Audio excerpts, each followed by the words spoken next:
Good afternoon and welcome to this live online session on the third day of altc 2022. Thank you for joining us and we hope you've had a great conference so far, whether online or in person. So for the next 30 minutes, we've got Simon Corbett, who's joining us to present his session, which is titled Transforming TEL, a strategic approach to offering a customer-centric technology-enhanced learning service within a UK university. So let's give a really warm welcome to Simon Corbett. Thank you very much, Fiona, and good afternoon, everyone. I wanted to give this short presentation today to tell you about some of the work that we've done over the last 18 months at Northumbria University in really taking a good look at our TEL service and transforming it with some real strategic direction. Like all, I guess, big strategic projects, we started off really thinking about how we would anchor this back to our university strategy. Our university strategy has some real key items in it about digital fluency and around technical innovation embedded in the curriculum. And from that university strategy, we then have an IT strategy that sits below that. And again, our IT strategy has some golden threads back to the university strategy around our technology enhanced learning service. Things like staff and students can confidently use technology and digital services that support our future learning and student support. So we've started with some real core values and some real core threads back to the strategic elements that we actually run and align our university's direction. And from that, then we've built a TEL strategy. And our TEL strategy sits on two focuses, a team focus and some customer focus. And we've really tried to have a look at the team, so the people that sit in our TEL team, really have to look at how they operate, how they're really structured, what our operating model looks like, where we really add value to the university. So actually, how can we actually analyze that value? How can we answer the so what question for everyone? And within that, we've tried to grow the people within TEL by some coaching and mentoring, and I'll come on to some of that throughout the presentation. The other focus we've given as part of our TEL service is really around our customers. So we've actually come up with a TEL marketing plan that sits behind everything we do to try and promote ourselves across the university. We've done some real work, and again, I'll go into the details of some of these things around digital fluency, induction, time to bring some things together with TEL Central and our information hubs, and our next generation of research. I'm going to go into some of the details around this as I walk through the presentation. But I thought it'd be useful to start the whole of this talk knowing that we've grounded this, and I think it's an important part of really making sure that the TEL transformation has worked. We're grounded back to the university strategy, we've built it on some solid foundations, and we've given some real key focus to what we're trying to do. So what is our TEL service then? We've built our TEL service on four key areas.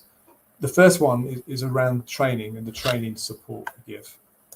We've done some work around content development, about helping academics, some work around our online delivery capabilities, and some work around our direct support. I'm going to go into a little bit of detail on each of these now. So for our training, we've created quite a lot of training material, all available to all the academics across Northumbria. We've created a lot of help guides, a lot of help and support, and they go through our core technologies that our academics use for their teaching and learning across Northumbria University. And we've taken real care in doing help guides and videos. And some of the key things we've done is we've used what is quite innovative, I guess, for Northumbria, is we've used a lot of placement students.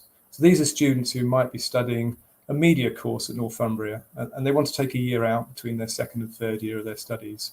And we've taken some of those media students and then we've brought them into the TEL team. And actually, they've generated some of the videos for us on this training element. And it's really worked. We've got a real new insight into what would have traditionally been an IT person maybe producing a video to someone who's actually studying and actually understands the technology that's been used and the technology that's been shown to them and understands that more media savvy approach to things and marketing things. So it's been a huge success to us to actually use our students and trying to produce some of the material that we're using to train our academics that are using to train our students in their teaching and learnings.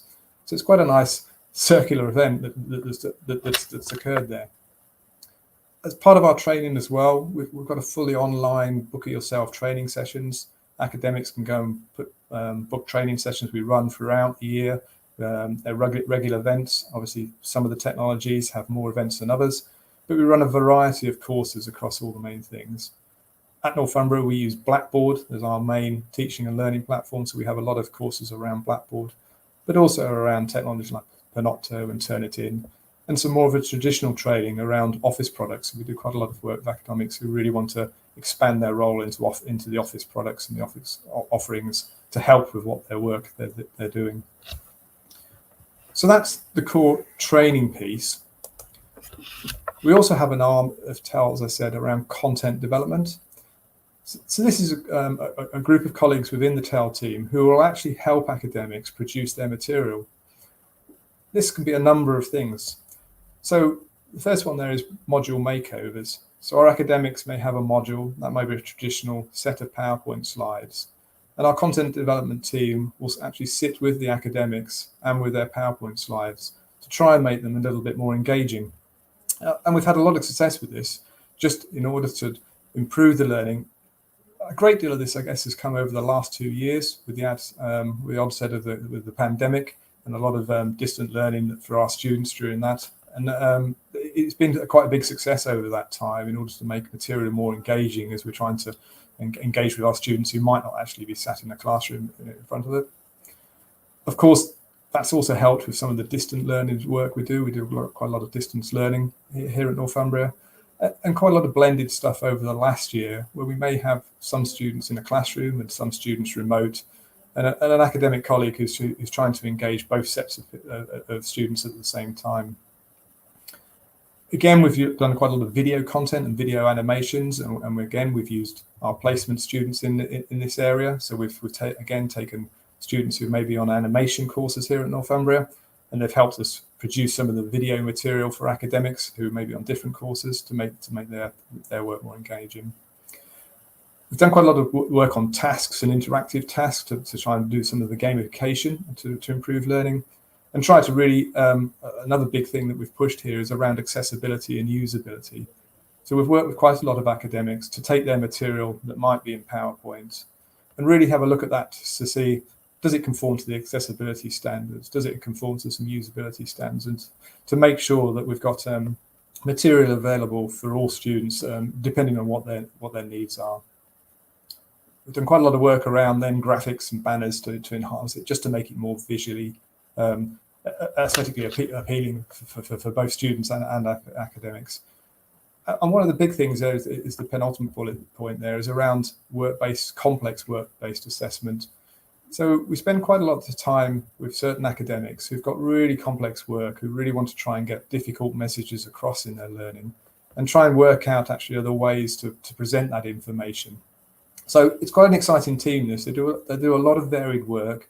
We offer a service across the university to our academics, and any academic can engage with the team and go on short, sharp little projects to try and improve stuff. I have a couple of brief slides here just to show you about some of the things that we're doing. So again, these screen grabs are taken from Blackboard, and it's a kind of drag and drop type of material here, and they're obviously just some simple examples that I'm showing you here. But the student would pick up some of the information here and drag it to where it is, and it gives a short questions and answers type thing to get some engagement from the student as they go through their learning within Blackboard. And they say this is a course that's been set up.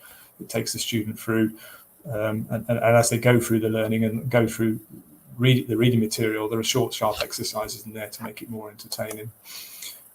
Similar sort of things of drag and drop things about making sure that you makes it more interactive. And then some of the gamifications that we've put in as well. So here's an example of some of the animation that some of our students have created.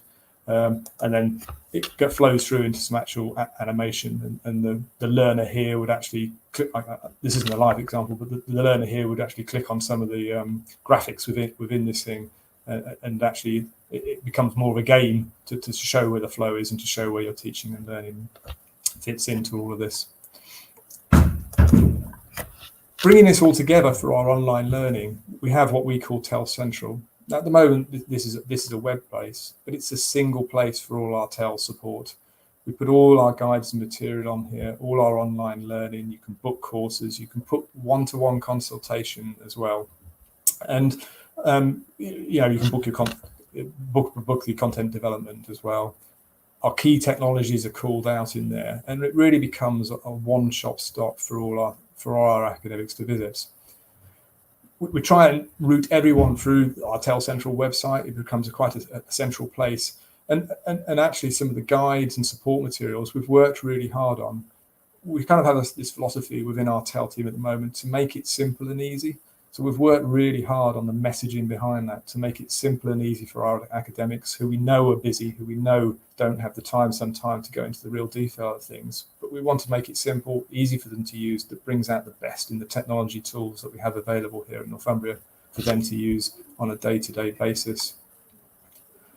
And sitting alongside TEL Central, which is our core website, we have a physical presence as well. So we've created the IT place here at Northumbria. And our IT place sits centrally within our main hub of student activity. So in our library at Northumbria, which is central in the main heart of the campus, we have our core Ask for Help, where students can go and ask for central help. And right next to that, we have our IT place. It's a drop-in centre. There's no appointments necessary. The two colleagues there in the photo deal with hundreds of queries from both staff and students every week. Anyone can drop in. We have students calling in with their own devices, with university devices, with queries about how to submit things. But we have TEL support there alongside it as well. Not shown in that photo, we have a couple of booths where lecturers can go and record lectures or try out the new technology. We have TEL support staff on hand to help them and guide them. And it's been a great facility, actually, that we're really quite proud of, about really having that first-hand support. Not bookable, just staff can just turn up and get support that they need for the technologies that they have alongside. Another big part of what we've tried to do at Northumbria is really lean on digital induction and digital fluency.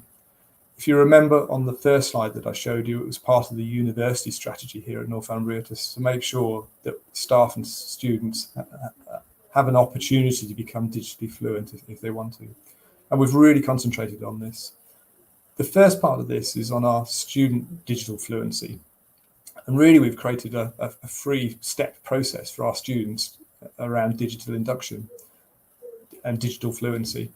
The first one is around pre-enrollment. So as our students enroll, and just before enrollment, we have a certain amount of information available for them. And there's a screenshot there about some of the things that we have available.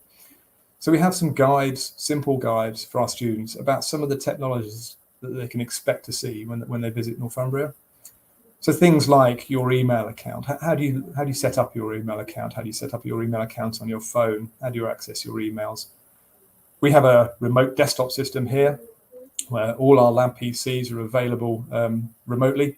And so we have quite a lot of guides around that will really help, when you start as a student and you might be in a lab in the afternoon doing some work, and actually you want to go back to that lab in the evening and re-practice what you've done.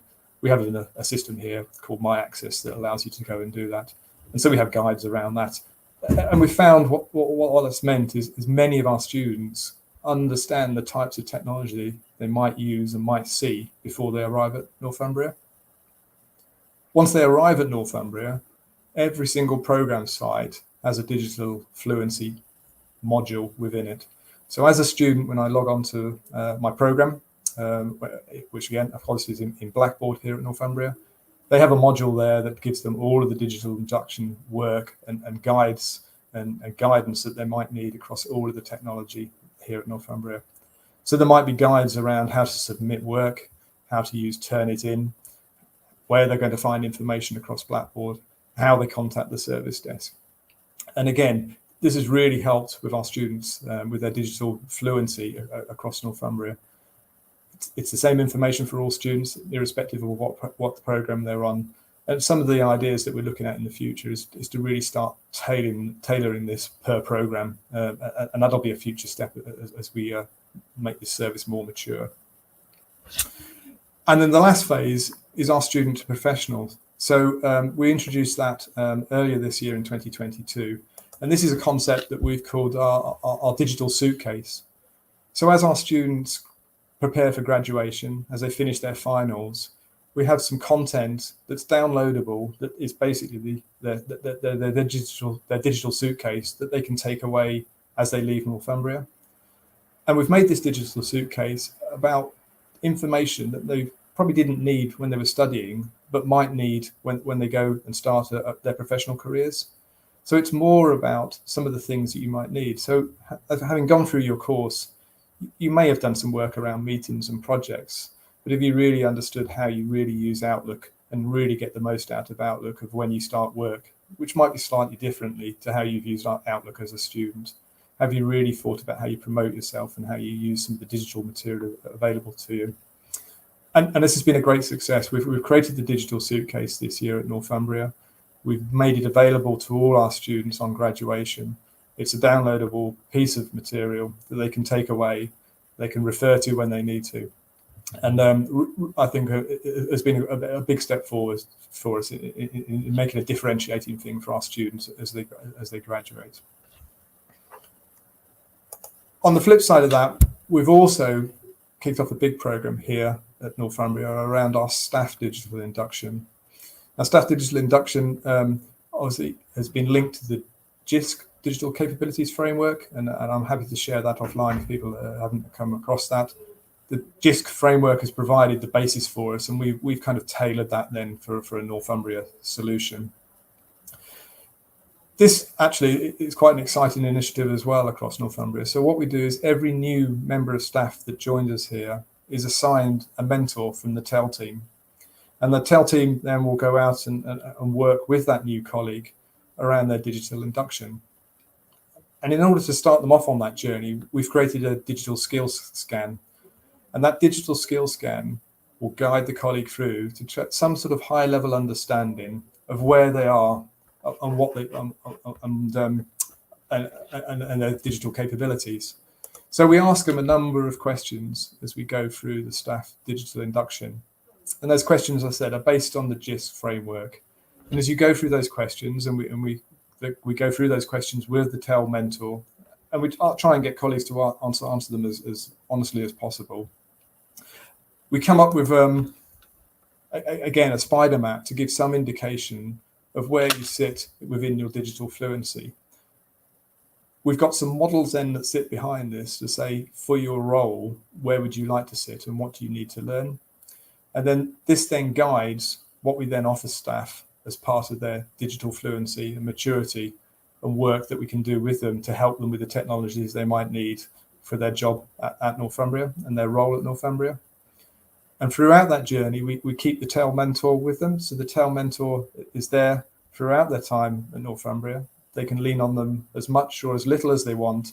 And we've found some great success on this. We've seen colleagues who've joined us who have come with a high degree of digital fluency, but have still occasionally used their TEL mentor when they've got some specific questions about some specific technology and a task they might want to do.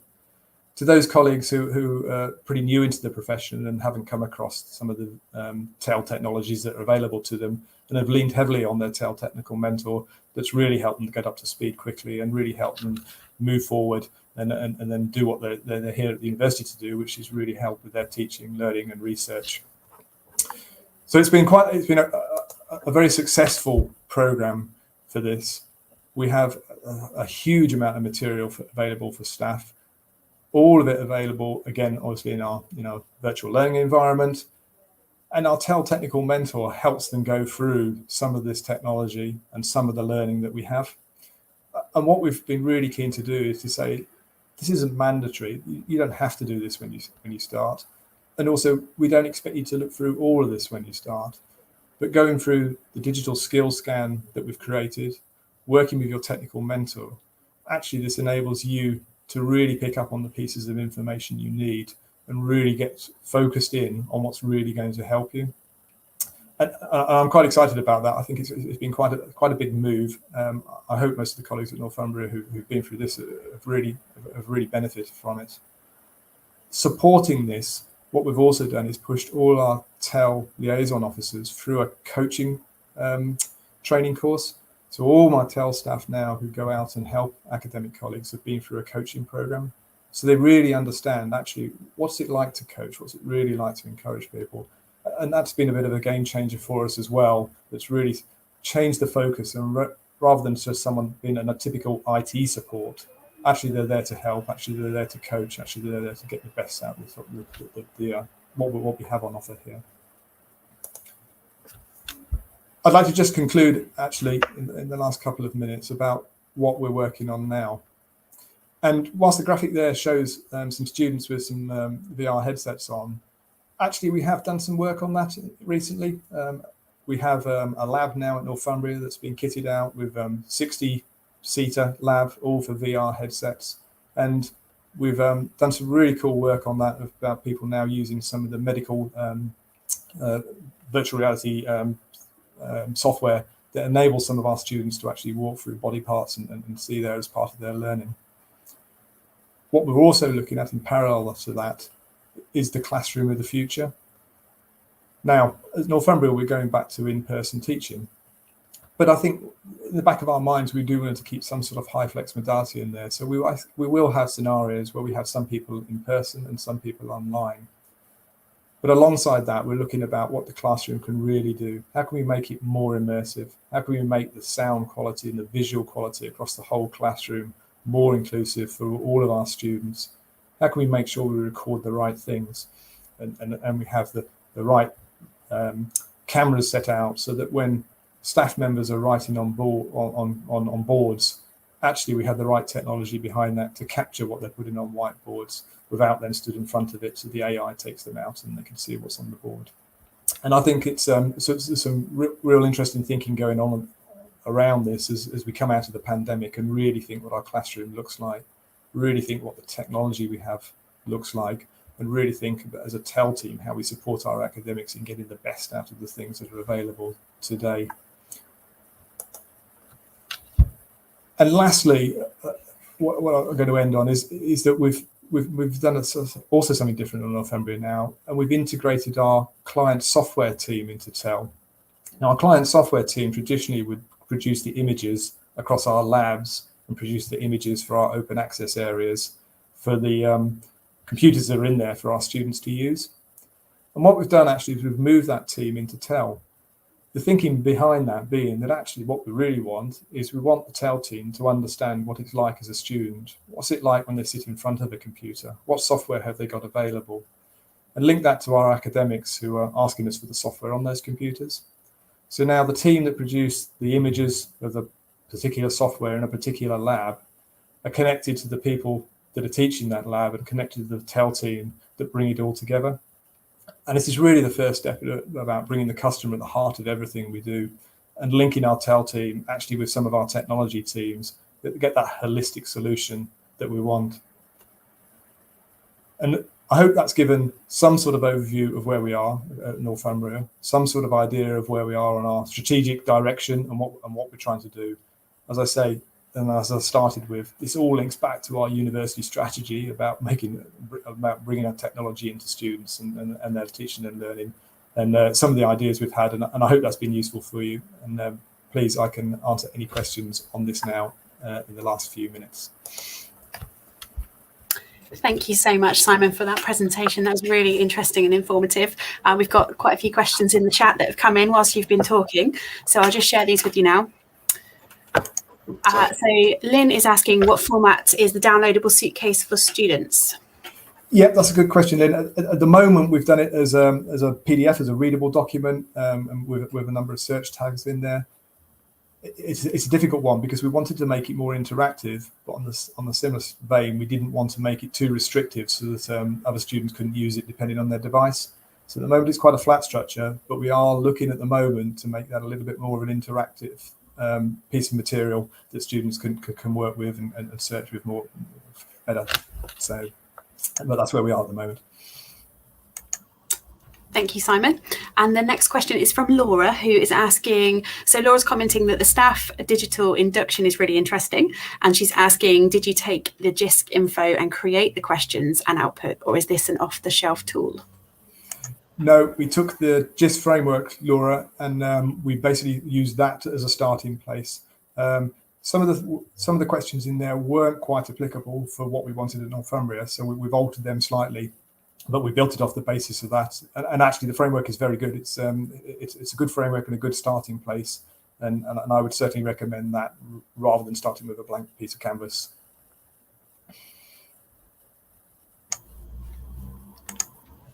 Thank you, Simon. And there's a follow-up question from Lynn, who's asking, what size is your team and what proportion of the institution budget goes to your digital transformation?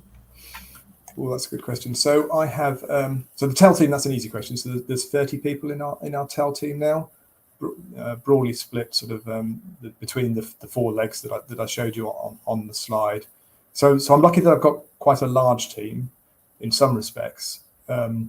If you consider we have 3,500 members of staff and 30,000 students here at Northumbria, it's a small team, right, to service all those people, and does take some organisation, does take some logistics behind it to do everything around there. The budget's something I obviously can't go into the details on that, but we have invested heavily. I mean, we've invested heavily in the IT place.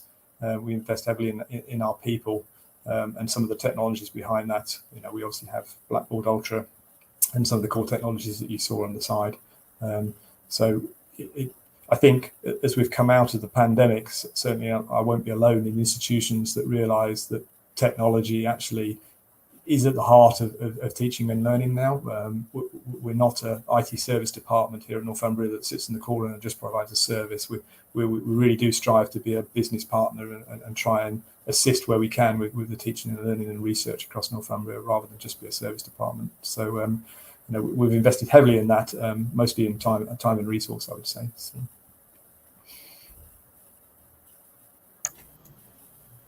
Perfect. Thank you, Simon. That looks like all the questions for now. Okay. So thank you very much for your presentation. It's been really interesting and very informative, and I think you've covered all the questions really well. There is someone who's asking if you would mind sharing your slides at the end of the presentation. No, I can certainly do that. I'm happy if to drop me an email and I can send you the slides across. That's not a problem. If you didn't grab my email at the start, I can probably stick it in the chat. Can I? That would be great. Yeah, if you just pop a comment in the chat and that will come up for everyone who's watching us now. Okay. So let's give a very virtual round of applause for Simon, who has just presented for us. And for those of you staying with us this afternoon, the next session starts at 3:30. So we've got a quick half-an-hour break now. And then this evening, don't forget to tune in to our Thursday night show, which is our conference after party. And that starts from 6 p.m. So you can go to the social programme on the website and find the link for that there. So thanks very much, Simon. And thank you for everyone for joining us. Thank you very much. Much appreciated.